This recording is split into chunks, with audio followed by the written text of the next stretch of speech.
Good evening and welcome to a regularly scheduled meeting of the City of Hartford Common Council. I'd like to call this meeting to order and ask if you please join me for the Pledge of Allegiance. I pledge allegiance to the flag of the United States of America and to the republic for which it stands, one nation under God, indivisible, with liberty and justice for all.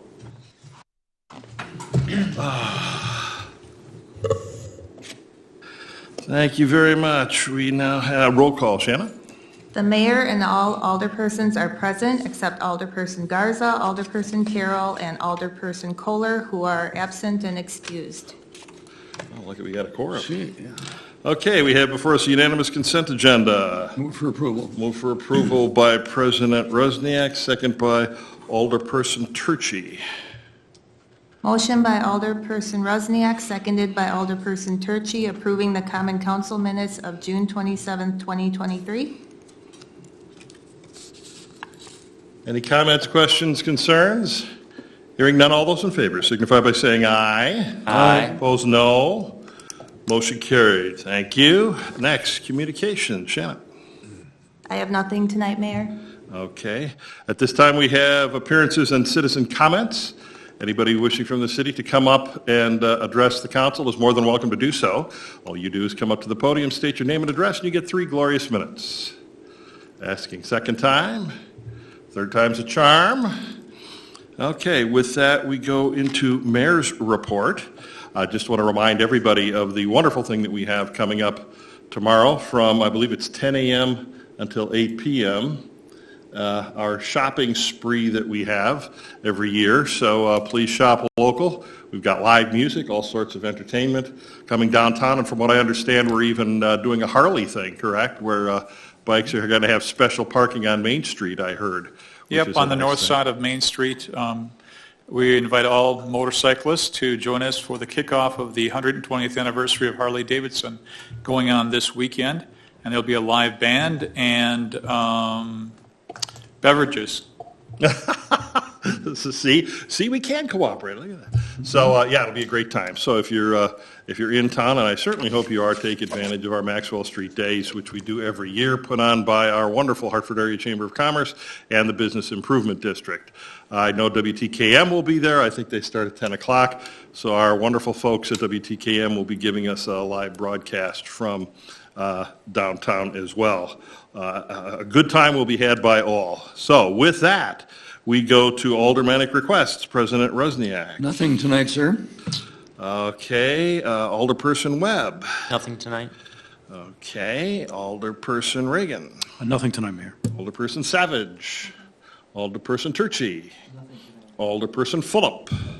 Boy, that was quick. Wonderful. Okay, standing committee reports. We start out with Finance and Personnel. Chairman Rusniak. Just one item tonight, discussion and consideration of authorizing the appropriate city officials to enter into the crossing guard contract with Hartford Joint 1 District. Chief McFarland is with us tonight. Chief?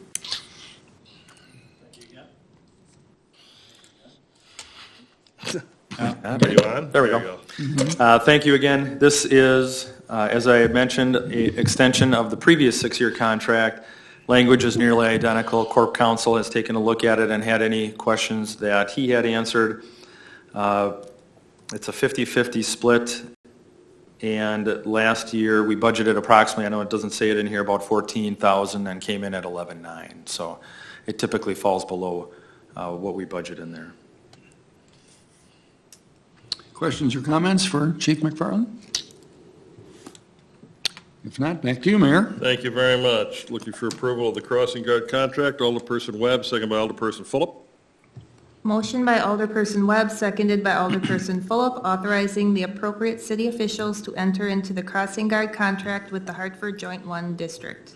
Any further discussion? Hearing none, all those in favor signify by saying aye. Aye. Opposed, no. Motion carried. Chairman Rusniak. Next item, discussion and consideration of authorizing the approval of the purchase of a 2023 Ram 1500 4x2 Classic Tradesman truck from Ewald Automotive for $31,214 and accepting the Ewald Automotive trade-in offer for the 2008 pickup truck in the amount of $4,725. Total cost and payment after trade-in not to exceed $26,489. Just a quick question, if I may. Did we offer the truck to Barry Wintringer? No, before we- he's oh, not okay. interested. Okay, I just talked wanted to to make him. sure. Okay, Randy, that was an inside joke. All right. This was actually a 22 CIP that we had ordered through Ewald. We did not find out until December that Dodge was not going to honor the order. It didn't come through. So timing-wise, we had to place the order for the 23, which put us over our budget by $989. We did check with finance, and there is enough in the debt budget to cover the overage. Right, we went through this at finance meeting and approved it. For $989, he's getting a 2023 versus the 2022, so mixed blessing on this thing. Any questions or comments? Not, back to you, Mayor. Thank you very much. Well, you're right, able to move up a model year and cost us less than $1,000 is a heck of a deal. Sure. That'll give us a better resale value when we replace it in 25 years. With that, I would look for a motion to approve. Alderperson Fulop, second by Alderperson Webb. Motion by Alderperson Fulop, seconded by Alderperson Webb, approving the purchase of a new 2023 Ram 1500 4x2 Classic Tradesman truck from Ewald Automotive Group as specified with options for $31,214 and accepting the Ewald Automotive Group trade-in offer for the 2008 GMC 1500 Sierra pickup in the amount of $4,725. The total cost and payment after trade-in not to exceed $26,489. Any further discussion? Hearing none, all those in favor signify by saying aye. Aye. Opposed, no. Motion carried. Okay, nothing in Public Works, going straight to Utility, which is the discussion and consideration of approving a wastewater department certification incentive, and that will be handled, okay, I thought it was Yes, it- okay, by, that's Alderperson Turchi. Chairman Turchi, sorry. There you go. Yes, exactly what you said, Mayor. Please proceed. So when Dave Paquette was at the treatment plant yet, him and I were both certified and advanced level for all the subgrades that are required for our treatment plant. Since Dave has retired, I'm the only one that's certified. We have 4 operators total. 2 of them have 1 certification each, and the other 2 don't have any certifications. I would like to offer an incentive to get them certified. If something would happen to me, the sewer utility doesn't have anybody that's able to run it legally. So I did some comparisons with area communities, and I went with 25 cents per certification for the basic level, which it would take 4 years minimum to become an advanced level. So for the first at least 4 years, it would be stuck at that 25% rate. And then when somebody qualified for the advanced level, then they could qualify for the 50 cents per certification. It would take probably a good year or 2 to get all 7 certifications based on the studying and the tests that are involved. So I'd like to be able to offer to the staff, a pay incentive to get them all certified, and I think it would be in the interest of the utility to have everyone certified.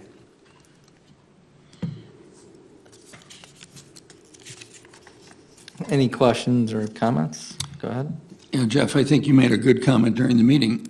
Why can't we require this? And Steve, could you explain why we can't require this as part of their employment? Yeah, because, what we're really looking for them to do is exceed what the expectations of that position are. We have 2 individuals who are sewer collection system specialists. They do not have to have all these certifications to do the job. So in reality, we do not have, they do not have to get these certifications. We're asking them to go above and beyond.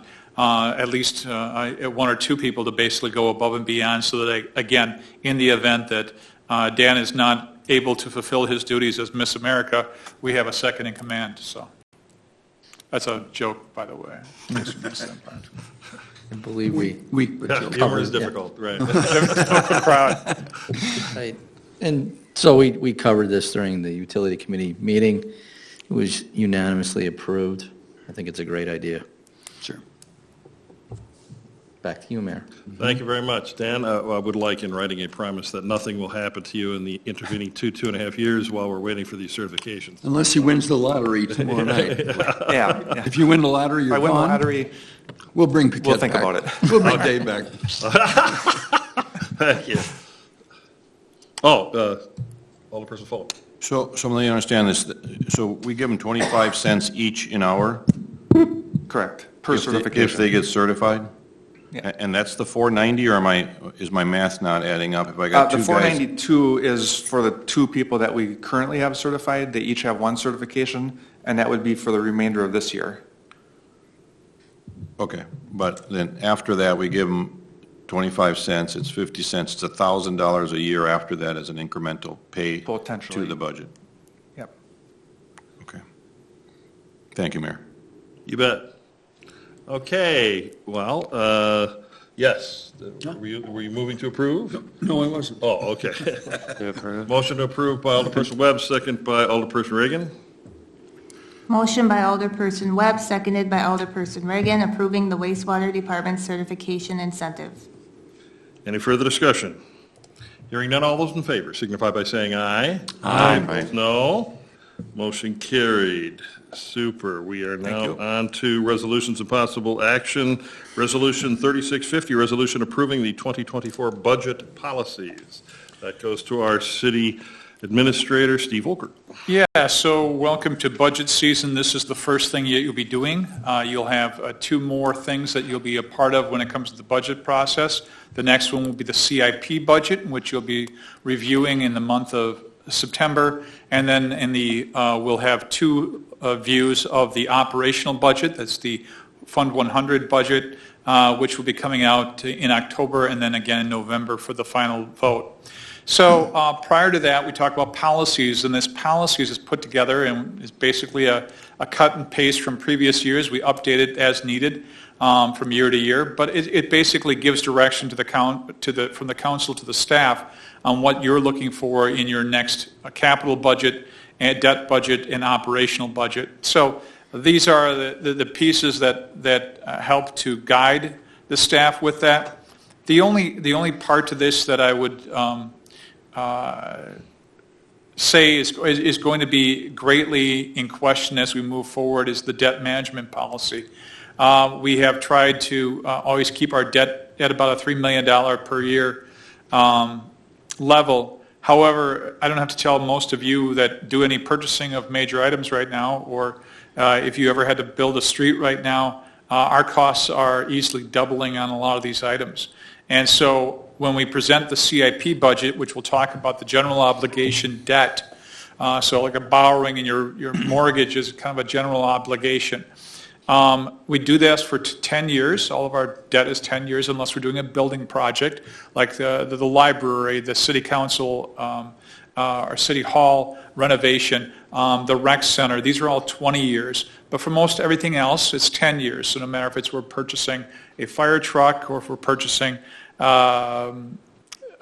streets, trucks like we just purchased tonight, those are all 10 years. And again, with the increased interest rates and the increase in cost for a lot of these things, you're going to be, I'll be sending you your CIP budget with different options of how much pain are you willing to dial up, because it's going to be a painful situation. Normally our borrowing is somewhere between $3.4 to $5 million. I'll say 3.4 to about $4 million actually every 2 years. And it's every even year we do borrowing.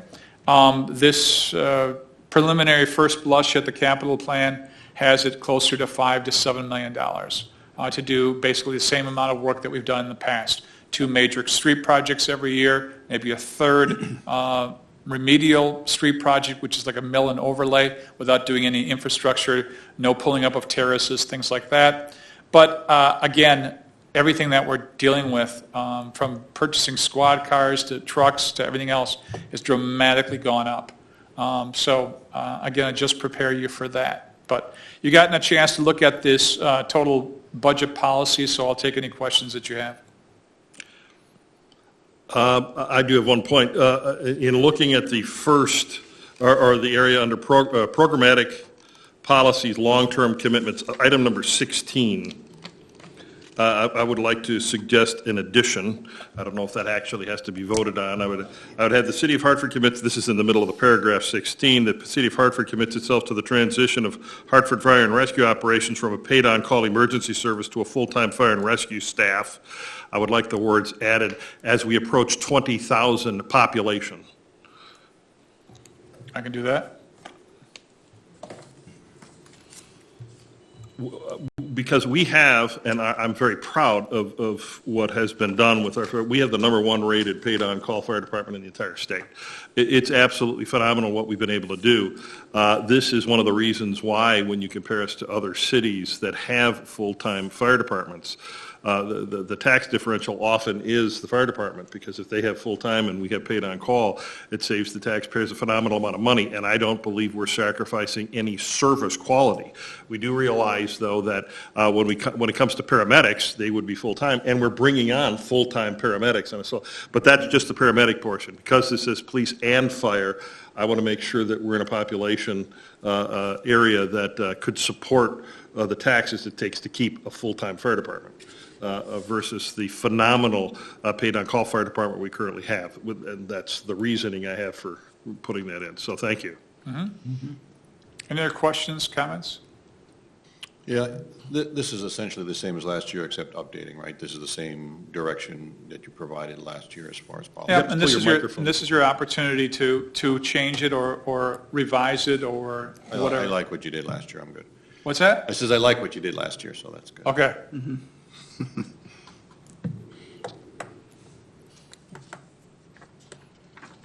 Any other questions? Mayor? Therefore, we're going to take a motion to move ahead with Resolution 3650, approving the 2024 budget policies. Alderperson Fulham. Motion. Motion to approve, second by President Rusniak. Motion by Alderperson Fulop, seconded by Alderperson Rusniak for the adoption of proposed resolution number 3650. Along with the change. Yes, with the designated Addition. change. Thank you. Any further discussion, questions? Hearing none, all those in favor signify by saying aye. Aye. Opposed, no. Motion carried. I see we don't have any ordinances, city administrator's report, so we move directly to adjournment. For adjournment, Alderperson Fulop, second by Alderperson Savage. Motion by Alderperson Fulop, seconded by Alderperson Savage to adjourn at 7:25 PM. For adjournment, all those in favor signify by saying aye. Aye. Opposed, no. We stand adjourned. Thank you.